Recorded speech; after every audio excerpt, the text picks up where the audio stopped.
I'd like to welcome you, BeMoreNews.com, the news before the news, where we uncover the truth. Delegate Jill P. Carter, what's the deal, O'Malley or Ehrlich? Well, I definitely believe that in this democratic state, O'Malley is going to win. He has the power of incumbency, and he has the power of being a Democrat.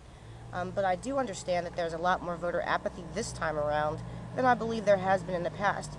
And I think it is a justified apathy.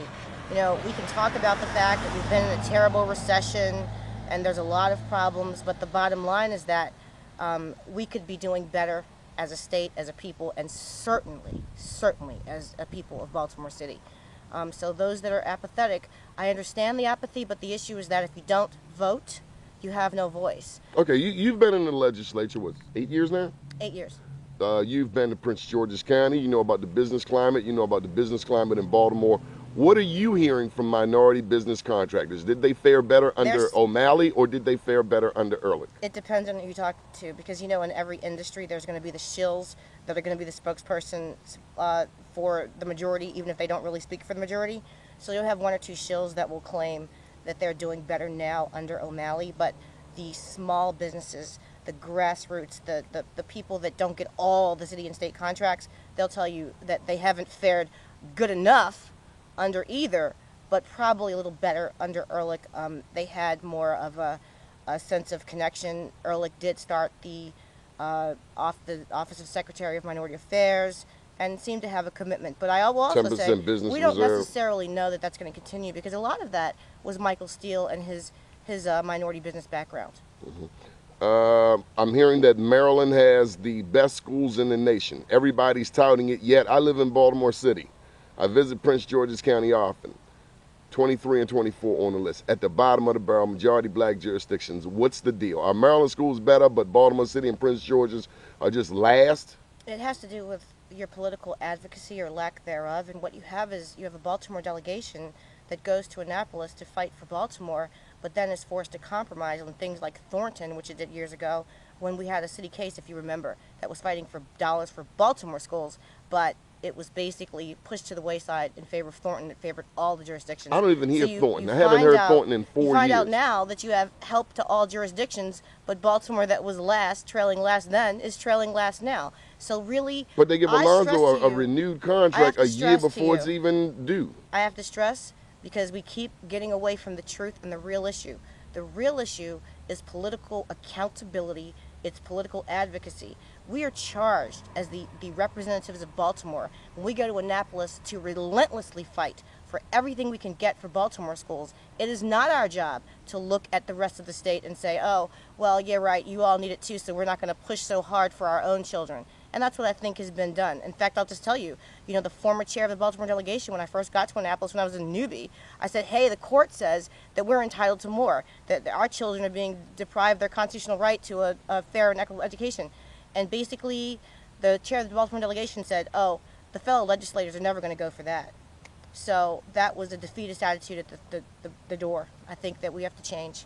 The people have to hold us accountable and really stay focused on the issues. Don't just fall into this, oh, did we get an elected school board or not? That's not the fundamental issue that's going to change everything. Yes, it may help, it may be important to some people, but that's not the fundamental issue.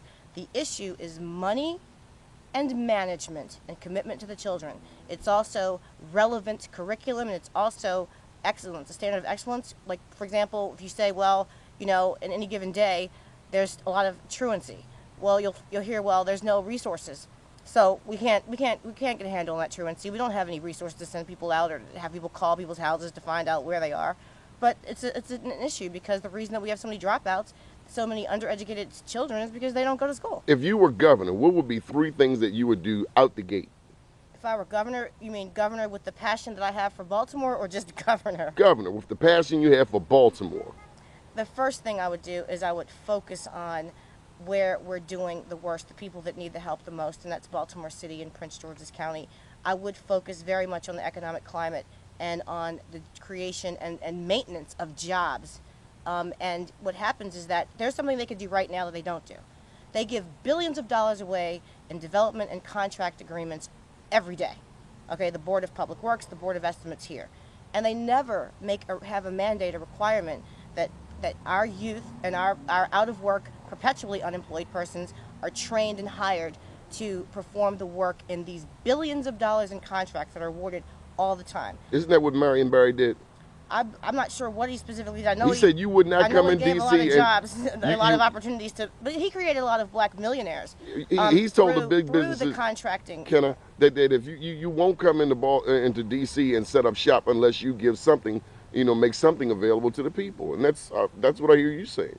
Absolutely. Well, it makes sense. We represent the people, not the developers, not the contractors. We want to help them. We want them to get theirs too. But we need to give something back to our people, our youth, and we have to create opportunities for them. And that's what people need to understand, that politicians have the ability to do. So if you say, oh, I support this person for governor, and they're not doing it, then you need to hold them accountable for that.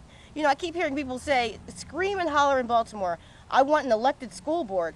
But you haven't held anybody accountable for that. Are you saying to Governor O'Malley, unless you support elected school boards, you don't have my vote?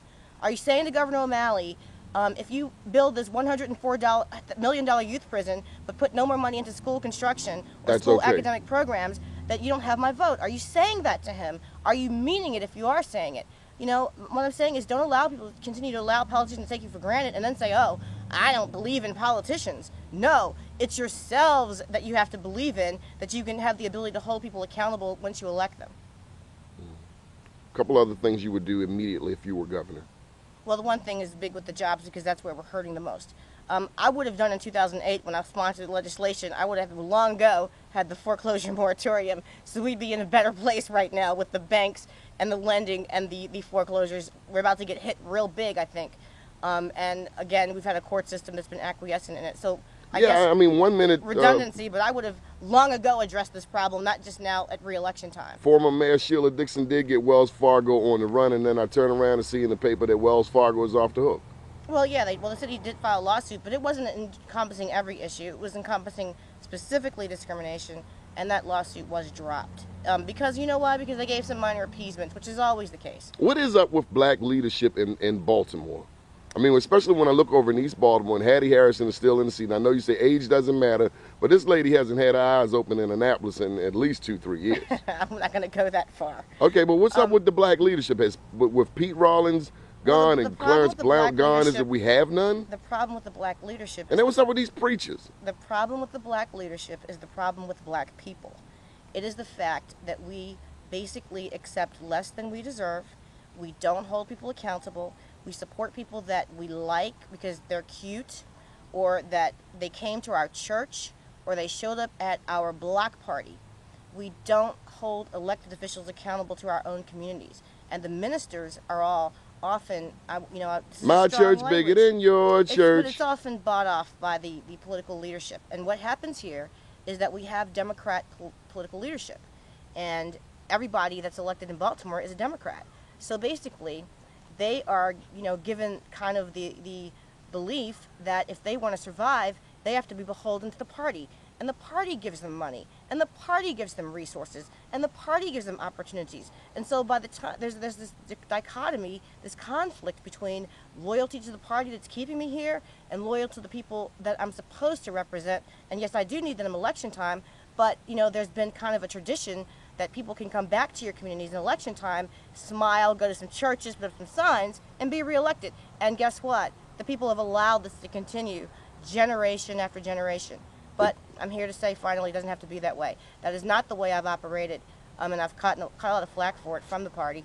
But basically, you can be more strategic. You can work with me, because I'm willing to help anybody that wants to be more politically engaged or even consider a future in political office.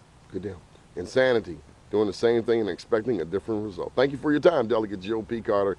Keep watching BeMoreNews.com, the news before the news, where we uncover the truth.